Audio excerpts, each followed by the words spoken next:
Good afternoon dear students.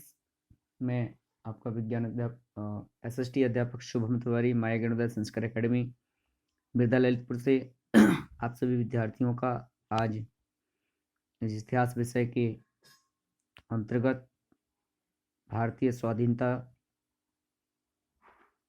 प्राप्ति के दौरान भारतीय इतिहास में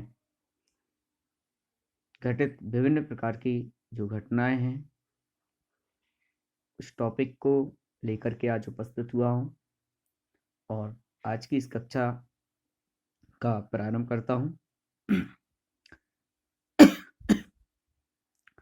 विद्यार्थियों, स्वाधीनता संग्राम के दौरान जहां एक ओर महात्मा गांधी जी के द्वारा असहयोग आंदोलन चौरी चौरा कांड के बाद स्थगित किया गया, वहीं दूसरी ओर इस आंदोलन के स्थगित होने से स्वाधीनता प्राप्त करने की जो लहर थी वो लोगों के दिलों में और भी गहरी हो गई और ये आंदोलन यहीं नहीं रुके,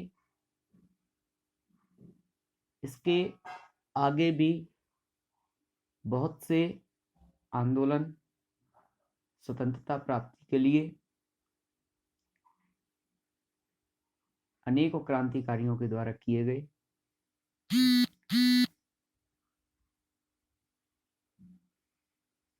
इन आंदोलनों से जुड़ी हुई जो सूक्ष्म घटनाएं हैं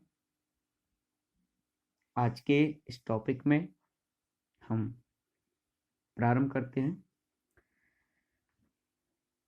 जब असहयोग आंदोलन ठंडा पड़ गया तब अंग्रेजी सरकार को, अंग्रेजी शासन को अवसर मिला, एक अपॉर्चुनिटी मिली और इस अपॉर्चुनिटी को उन्होंने गंवाया नहीं, उसका लाभ उठाया। लाभ क्या उठाया कि 10 मार्च 1922 ईस्वी को उन्होंने महात्मा गांधी जी को कैद करके 6 वर्ष के लिए जेल में डाल दिया गया। इस प्रकार जो असहयोग आंदोलन चलाया जा रहा था वो असफल हो गया, परंतु इस आंदोलन के असफल होने से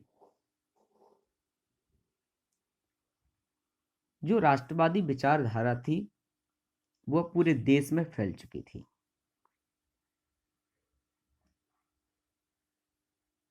इस आंदोलन के पश्चात रामप्रसाद बिस्मिल, सचिंद्र नाथ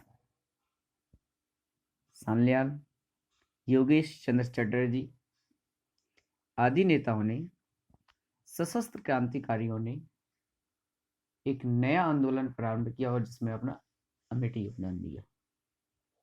विद्यार्थियों, प्रथम विश्व युद्ध के दौरान क्रांतिकारी आंदोलनकारियों को बुरी तरह कुचल दिया गया। बहुत से नेता उस समय जेल भेज दिए गए, शेष इधर उधर बिखर गए। 1920 ईस्वी में प्रारंभ क्रांतिकारियों को जेल से रिहा कर दिया गया।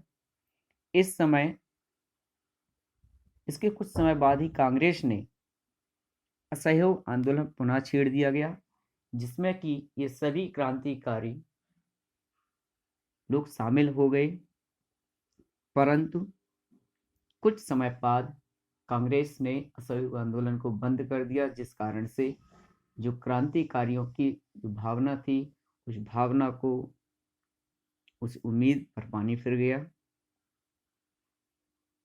और इन क्रांतिकारियों ने पुनः अपना एक नया संगठन बनाया और इस संगठन को मजबूत बनाने के लिए जो प्रमुख नेता थे वो थे सुचिंद्रनाथ सान्याल, रामप्रसाद बिस्मिल तथा योगेश चंद्र चटर्जी।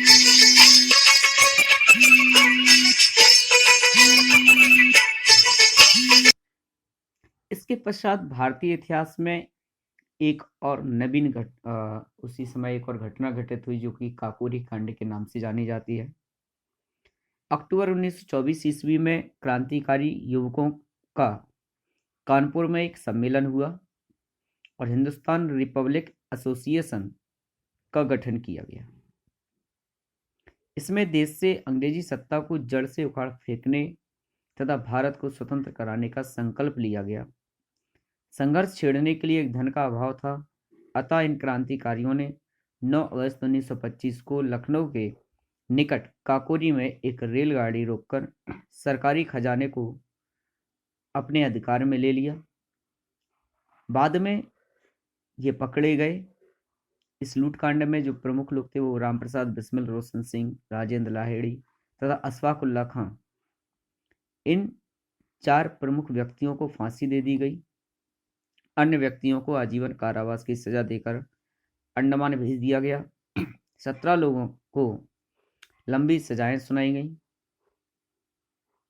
इन सभी लोगों में चंद्रशेखर आजाद जो थे वो फरार हो गए। तो विद्यार्थियों, अपने संगठन को मजबूती प्रदान करने के लिए, भारत को स्वतंत्रता दिलाने के लिए हिंदुस्तान रिपब्लिक एसोसिएशन का जो एक समूह संगठन बनाया गया, उस संगठन को मजबूती प्रदान करने के लिए उसमें पैसे का अभाव था, जिसके लिए रामप्रसाद बिस्मिल, अशफाक उल्लाह खां, चंद्रशेखर आजाद, भगत सिंह, सुखदेव, राजगुरु, रोशन सिंह, राजेंद्र लाहिड़ी, लाला लाजपत राय आदि इन जैसे नेताओं ने इस संगठन को मजबूत बनाए रखने के लिए सरकारी खजाने से भरी हुई ट्रेन को रोककर उसे लूटा। बाद में चूंकि पकड़े गए, जिस कारण से इन्हें फांसी भी दे दी गई।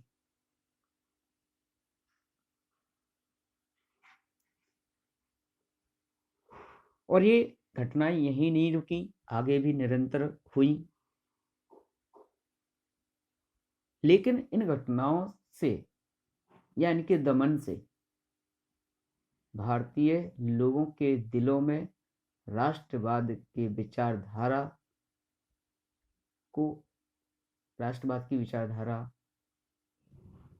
और भी मजबूत होती चली गई। लोग पीछे नहीं हटे, एक के बाद एक महान क्रांतिकारियों ने अपना अमिट योगदान देकर भारत को स्वतंत्रता दिलाने के लिए अग्रसर रहे। विद्यार्थियों, इतिहास में और अन्य घटित घटनाओं पर चर्चा करने के लिए कल पुनः उपस्थित होकर एक नई कक्षा के माध्यम से चर्चा करेंगे।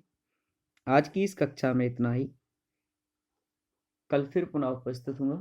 तब तक के लिए आप सभी को हमारी ओर से शुभकामनाएं। धन्यवाद।